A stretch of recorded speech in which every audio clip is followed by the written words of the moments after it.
প্রায় যেমন হচ্ছে ট্রেন্ডিং টপিক হয়তো এখন চলছে, যেমন অগ্নিবীর বা অগ্নিপথ এরকম টাইপের এসেছে। তো সেখানে সিনেমাটিক শটটা কীরকম নেবে। তো দেখো, so hi everyone, welcome to my another blog.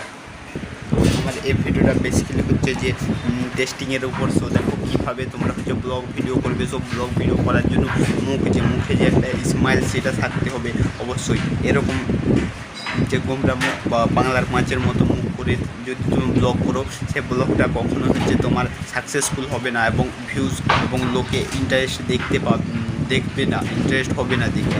তো সেই কারণে মুখের মধ্যে একটা ফেস ভ্যালু রাখো। তো তারপর হচ্ছে এনার্জি দিয়ে ভিডিওটা করবে। সো যতক্ষণ করবে বা যতটুকু লেন্স করবে তুমি কিন্তু এনার্জি দিয়েই করবে। তারপরে মেন হচ্ছে যে নার্ভাস সিস্টেম। দেখো, ধরো তুমি পাবলিক প্লেসে ব্লগ করছো, তো সেখানে আশেপাশে অনেক লোক তোমাকে ফলো করছে বা দেখছে। তো তারা দেখছে, নিশ্চয়ই তারাও কোনো না কিছু কাজে এসছে, সেই কারণেই কিন্তু তারা তোমার দিকে দেখছে এবং তাদের নিজের কাজে ফোকাস আছে। তো সেরকম তুমিও তোমার ব্লগ বা ভিডিও করাটা হচ্ছে তোমার কাজ। তো তুমি সেটাকে তোমার কাজে ফোকাস কেন দেবে না তারা যদি দেয়। সো নার্ভাস সিস্টেম এখানে চলবে না।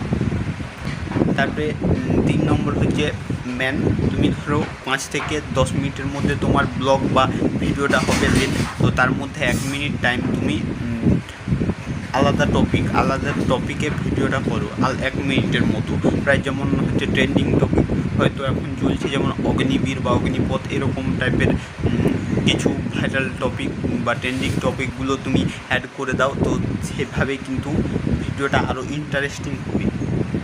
আর তারপরে হচ্ছে সিনেমাটিক শট। তো কোনো একটা ধরো তুমি কোথাও ঘুরতে গেলে একটা কিছু ভালো জায়গা প্লেস আছে, তো সেখানে সিনেমাটিক শটটা কীরকম নেবে। তো দেখো, একবার সামনে থেকে পিছন দিকে আনলে, আরেকবার পিছন থেকে সামনে গেলে, তারপরে একবার 360 ডিগ্রি ঘুরিয়ে দিলে, তারপরে একবার এই সাইড লেফট থেকে রাইট সাইডে, আরেকবার রাইট সাইড থেকে লেফটে, এরকমভাবে দিয়ে সেটাকে স্লো মোশন করে ব্যাকগ্রাউন্ড মিউজিক দিয়ে তোমরা হচ্ছে এইভাবেই কিন্তু ভিডিওটাকে এডিট করো, তাহলে দেখতে আরও খুব সুন্দর হবে ভিডিওটা।